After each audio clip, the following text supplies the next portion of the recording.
আমি যেভাবে পেঁয়াজি বানাই সেই রেসিপিটা তোমাদের সাথে শেয়ার করবো। অবশ্যই সবাই জানো পেঁয়াজি বানাতে, তো এটা নতুন করে শেয়ার কি করার কিছু নেই যদিও বা, তাও আমার অনেক বন্ধুরাই আছে যারা ভাবো যে কী করে বানাবো না বানাবো, তো তাদের জন্য এই ভিডিওটা।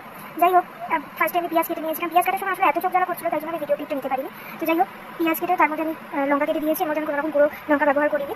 তার মধ্যে দিয়ে দিয়েছিলাম আমি কালো জিরা, হলুদ, বেসন আর অল্প একটু চালের গুঁড়ো। তো দিয়ে ভালো করে মেখে নিয়েছি, নুন দিয়েছি, দিয়ে ভালো করে মেখে দিয়েছিলাম। মেখে যেরকম তেল গরম হলে চারটে চারটে করে ভাজে সেরকমই হিসাবে আমি ভাজতেও বসিয়ে দিয়েছি। হ্যাঁ, অবশ্যই লো আঁচে ভাজতে হবে, নয় ভেতরটা কিন্তু একদম কাঁচা কাঁচা থেকে যাবে। আর আচ্ছা, এটা ততক্ষণ ভাজতে থাক। তার মধ্যে তোমরা কমেন্ট করো তো কে কে পেঁয়াজি খেতে ভালোবাসো।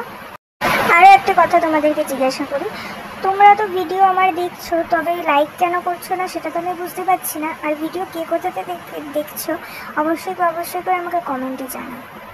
এই দেখো, তোমাদের সাথে কথা বলতে বলতে আমার পেঁয়াজিটা অলমোস্ট ভাজা একদিকে হয়ে গেছে, লাল লাল কালার ধরে আছে।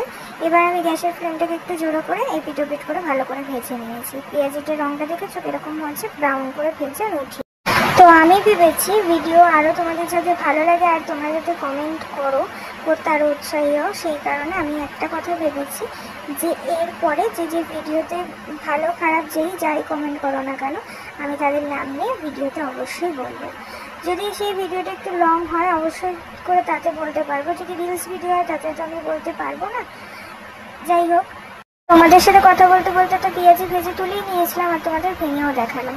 পেঁয়াজিটা আমি শুকনো মুড়ি, তেল আর পেঁয়াজির সাথে টিফিনটা কমপ্লিট করেছি। চলো আজকে ভিডিওটা এই অবধি, দেখা হচ্ছে পরের একটা ভিডিওর সময়। ততক্ষণ অবধি সবাই ভালো থেকো, সুস্থ থেকো।